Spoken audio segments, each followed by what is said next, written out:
Salam sejahtera. Adakah Abang Belon akan menyaman di BKL? Ramai netizen kata kalau betul-betul Abang Belon rasa dia teraniaya, pergi saman di BKL 100 juta. Atau di BKL yang akan saman Abang Belon. Dua-duanya mempunyai fakta kes. Abang Belon dalam kenyataan hari ini menyatakan bahawa pasukan peguamnya sedang mempertimbangkan tindakan undang-undang. Seorang peguam yang mewakili Zainuddin mengatakan bahawa mereka akan mengambil tindakan undang-undang akan dibuat selepas mendapat laporan perubatan penuh.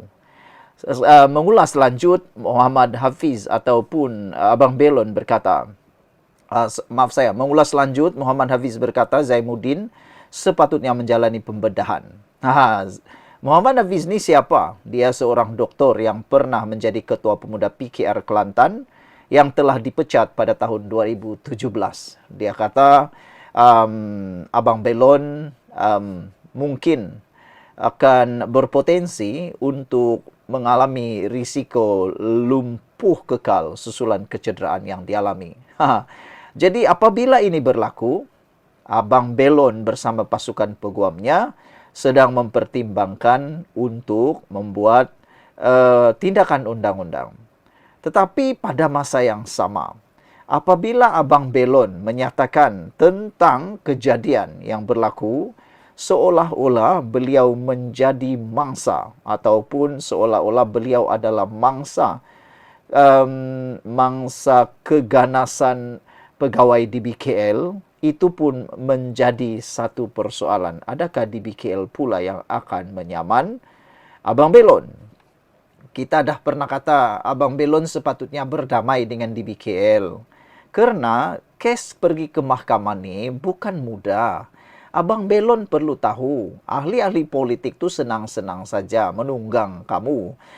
Ahli-ahli politik tu mempunyai kepentingan untuk menunggang bagi kelihatan relevan. Walaupun pada masa yang sama mungkinlah kan, kita pun tak tahu mereka benar-benar ikhlas ataupun tidak. Tapi tak apalah, kalau mereka benar-benar ikhlas tak apa. Tapi untuk Abang Belon, usaha pergi ke mahkamah tu bukan mudah. Ianya proses yang sangat menjenuhkan. Paling kurang akan mengambil masa 3 tahun. Percayalah, 3 tahun mungkin akan ambil masa lebih lama dari itu. Kerana ia bermula daripada mahkamah session sampailah ke mahkamah paling tinggi, iaitu mahkamah persekutuan. Sanggupkah Abang Belon bersama dengan pasukan peguam-peguam itu? Persoalannya ialah, adakah benar cerita Abang Belon ini yang menyatakan kononnya bahawa beliau dipukul. Kalau saya bekas penjenayah, kata Abang Belon, maka bolehkah saya dipukul, ditendang, diterajang, dicukup leher dan diperlaku zalim? Ini satu kenyataan yang harus hati-hati Abang Belon berkata-kata.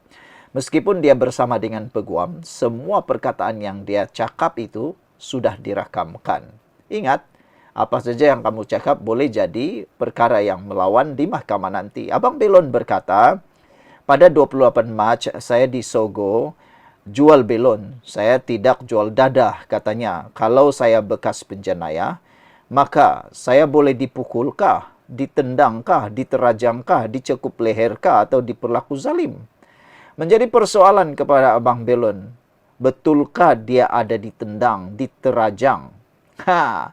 Yang ini betul-betul menjadi persoalan. Tak tahulah ada kebenarankah tidak. Kamu pernah nampak video-video itu? Netizen yang menonton video ini, kamu tahu adakah benar Abang Belon dipukul, ditendang, diterajang, dicekup leher dan diperlaku zalim? Kata beliau, kalau saya ada kes lampau, adakah itu lesen untuk siapa-siapa sahaja boleh pukul saya?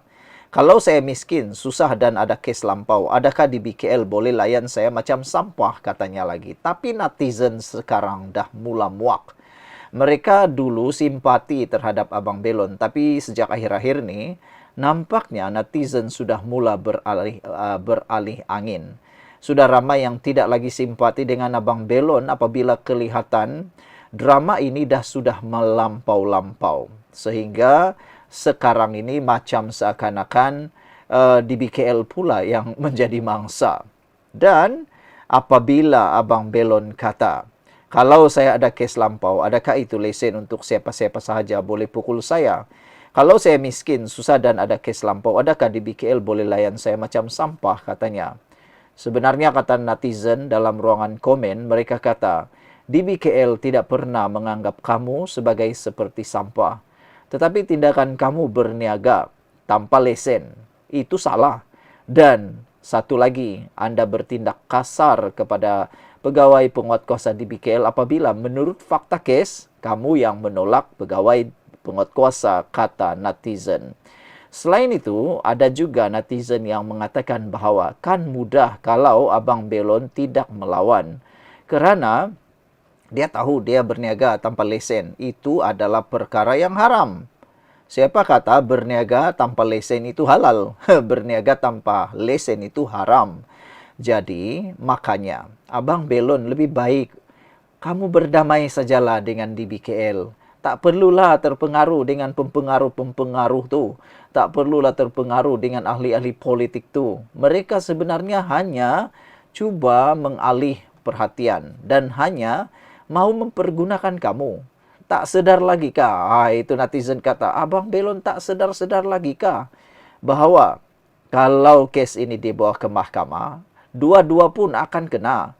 Kalau silap-silap hari bulan, pegawai di BKL mungkin akan kena, mungkin akan terkena tindakan, tata tertib atau sebagainya. Tak apalah. Tapi tahukah Abang Belon bahawa Abang Belon pun sah juga akan kalah di mahkamah. Kerana kesnya kamu melawan penguatkuasa.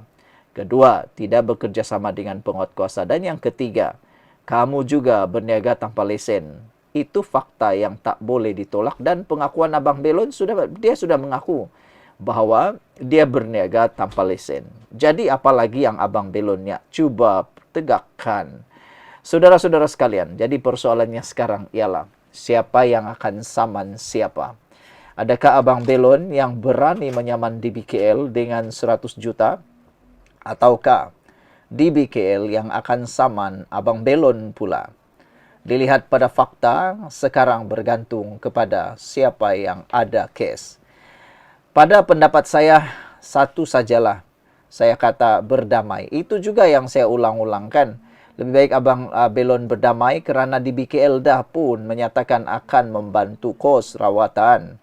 Kalau Abang Belon membawa kes ini ke mahkamah, saya rasa DBKL akan buat U-turn. Jadi masa itulah semua yang ada, bak kata pepatah, yang dikejar tak dapat, yang digendong berciciran. Sekian untuk kali ini. Jangan lupa tinggalkan komen Anda.